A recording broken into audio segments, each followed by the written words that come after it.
Assalamualaikum, salam hijau ya buat para sahabat penghobi tanaman. Pada video ini akan saya update kembali hasil membuat percabangan pada tanaman adenium. Pada 1,5 bulan yang lalu sudah saya tunjukkan bagaimana cara saya memotong batang tanaman adenium yang ini.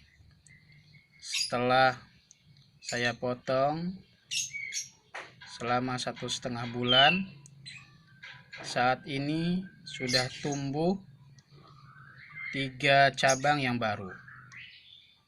Yang ini ya, 1, 2, 3. Setelah cabangnya tumbuh, tanaman ini saya bongkar dan saya tanam kembali.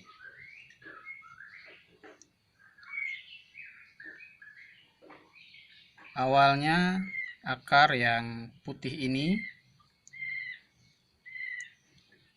berada di dalam media tanam dan dibenamkan.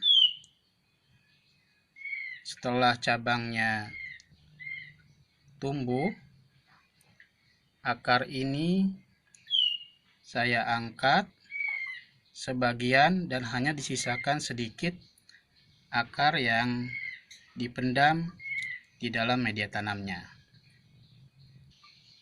Seperti kita ketahui bersama bahwa untuk tanaman adenium ini keunikannya terletak pada akar, cabang, dan bunganya.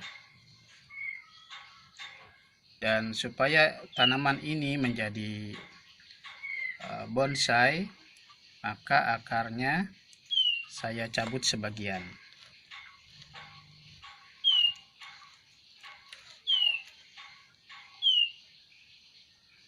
Awalnya akar ini tidak terlihat ya, karena berada di dalam media tanam.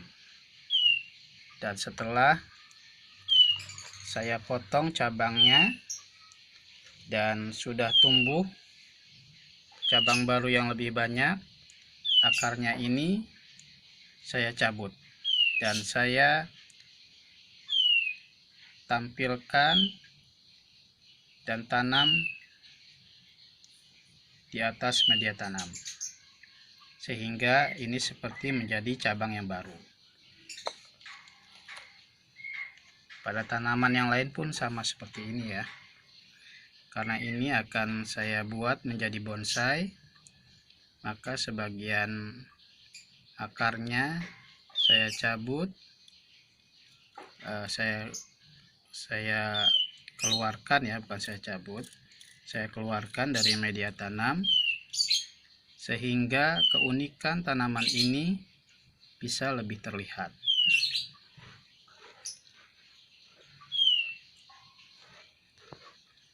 Ini ada seperti wanita yang sedang duduk ya. Ini ada bagian atas kakinya.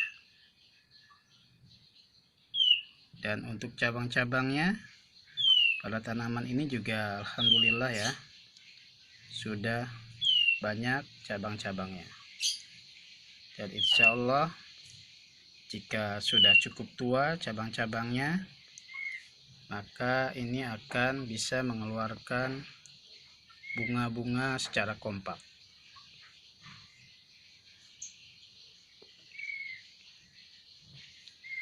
Untuk menanam tanaman adenium yang menjadi bonsai seperti ini, saya menggunakan media tanam siap pakai yang saya campur dengan pasir malang.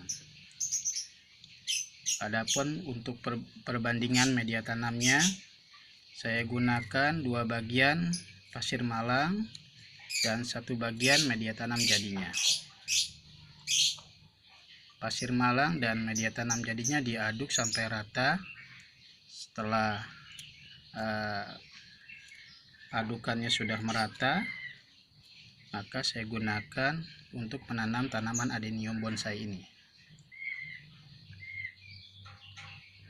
Dan pada bagian atasnya, supaya media tanamnya tidak keluar dari pot pada saat kita lakukan penyiraman atau pada saat tanaman ini terkena curah hujan, maka ditambahkan sedikit pasir malang di bagian atasnya. Dan untuk menjaga kesuburan tanaman ini, saya menggunakan pupuk Dekastar Osmocote yang saya tabur pada media tanamnya. Ini ya, masih terlihat.